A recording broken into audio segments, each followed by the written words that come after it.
Was Pope Francis caught performing an exorcism on video? There's video of Sunday's Pentecost Mass. And right after the Mass, Pope Francis went up to some children who have disabilities, okay? And he started putting his hands on different heads. And one of the kids, according to a number of different journalists, said kind of reacted in a way where their mouth dropped and they started visibly shaking in some way. And the network TV 2000, which has a program called Vade Retro, questioned some exorcists who said, that looks like an exorcism to me.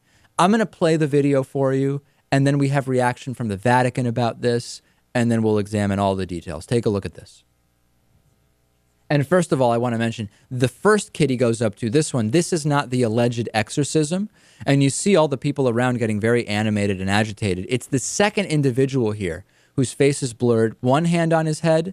Somebody explains what the medical condition is, presumably, or what's going on. He puts another hand on his head. And then people just kind of start looking around, getting very curious. You start to see the individual sink in his chair. His mouth kind of drops. And then there's a lot of commotion. And then the Pope backs away and moves on. Okay, so there it is. So again, a number of supposing how you're an expert on exorcism, by the way. It's kind of a whole concept that we need to even address. Some people are saying it's just a special blessing. A special blessing, right. Yeah. The Vatican, it's funny because the Vatican put out this statement, which I'll read to you. If I've ever heard a weirder statement from the Vatican, I don't know that I remember it. The Vatican said, Pope Francis didn't intend to perform any exorcism. What does that mean, Louis?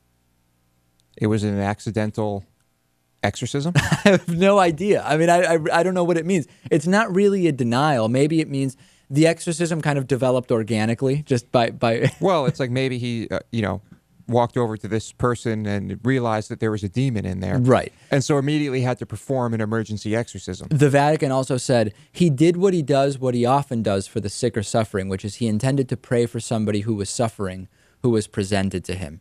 Listen, I have no problem with any of this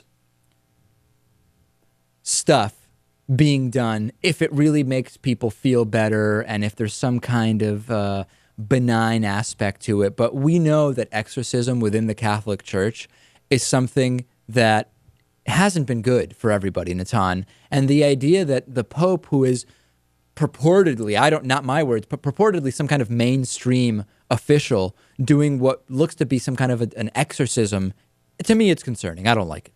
Well, it doesn't look like an exorcism to me, but all I know about it is what Max von Sydow was doing in The Exorcist. So based on that alone, this doesn't look like an exorcism. It just looks like he was putting his hands on someone and reciting a prayer. Right. Well, like I said, a number of experts saying did appear to be an exorcism. Well, maybe it was just in the prayer. He was able, even though that wasn't his intention, to exorcise the demon. Just naturally it came to him. Exactly. Yeah. All right. Well, we're going to keep following that. Let me know your thoughts. Did an exorcism take place? We'll take a break. Next, we will talk to Ian Freeman about a lawsuit against parking meter Robin Hoods. What's that all about? It's pretty funny. Stay with us.